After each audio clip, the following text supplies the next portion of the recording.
Hello guys, we're back looking at the Peterbilt truck again this week, and it's pretty much the final step that we have to do today, and that is to add the bed to the back of the truck. Well, I say today, but it's actually going to be over a couple of nights, because I know I'm going to do it little bit by bit, because it's going to take quite a while to get all the little pieces of the bed put together. So if you can remember back to when we started this build, it was a dump truck, and I said that I was going to remove this dump truck part and build ourselves a little flatbed. So the first thing I've done is separate the, well, I don't know what to call this section, but I've separated this part from the bit that connects to the back of the lorry. So that piece has these little guide rails that hook in the back of the truck just here. So I'm going to reuse that little piece and just build my bed around it. So I'm going to 3D print a little frame that'll mount to this, and then we can screw this into our truck just the same way as it used to do. Nothing changing there. Okay, well, here's the little frame that I have printed. I'm going to glue that into this white thing that we already had. So that's going to kind of look like that, covering the wheels. Doesn't quite cover the tow bar part, which I think is alright. And that is going to be the little kind of platform for the lollipop stick, these kind of guys that I have for building a little bed on it. So hopefully that'll look good. I'm going to have to glue this part together first and see how well the print is going to glue to the injection molded plastic.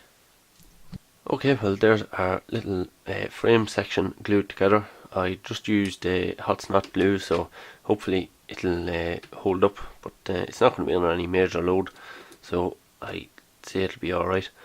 But I think that's going to be alright. Let's just push it on here and we see what it looks like. So fairly basic, but that's all it really needs to be. When we get the wood on, I think it'll look a little bit better, but if it doesn't, we just start again and make another one. It's no big deal.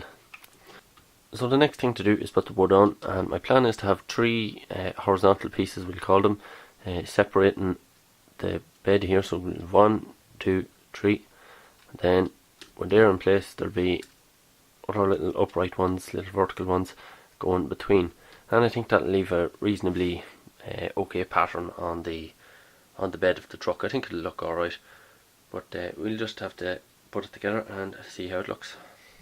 Okay, well, here's my little flatbed now. I've glued down the lollipop sticks. You can see the hot snot glue all over the place. It's not very pretty, but I think it'll do the job. What I want to do next is just sand this all down so it's kind of level. It's sticking up in places there, but basically it's gonna just go on here.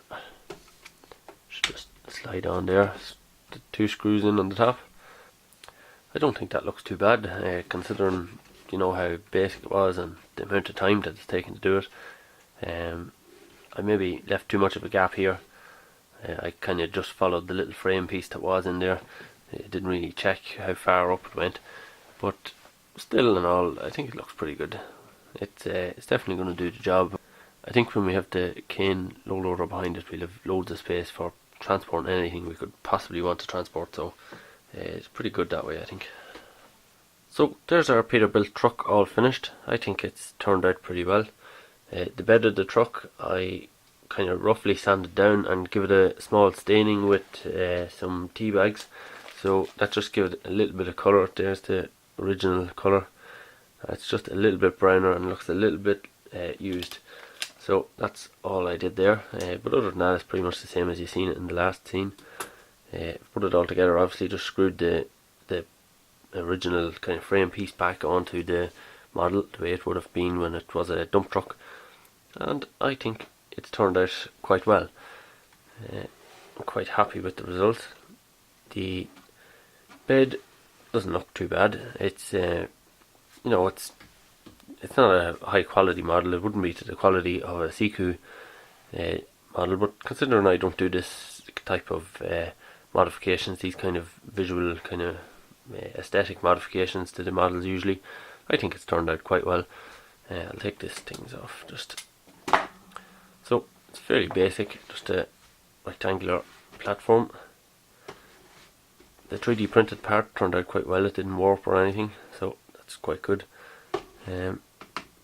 Mostly the main thing for me is that it's actually functional, so I might take it along. I might get my low loader, then I'll have a little thing where I can put up some sort of cargo on here. Maybe I'd have a tractor with a loader on it on the trailer, and that could connect, or that could load the stuff on the truck and bring it to wherever I want. If I had this at a model show or a toy show or something, that would be kind of what I'm thinking.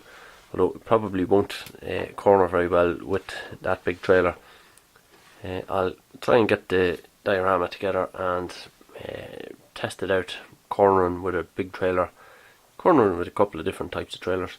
I can always put my my dump trailer behind this and hook it up, and it'll be able to dump a load the same as anything else, so there's no issue there. I know it was a dump truck and I moved it away from it, but we can still kind of use it as a dump truck if we hook up the trailer.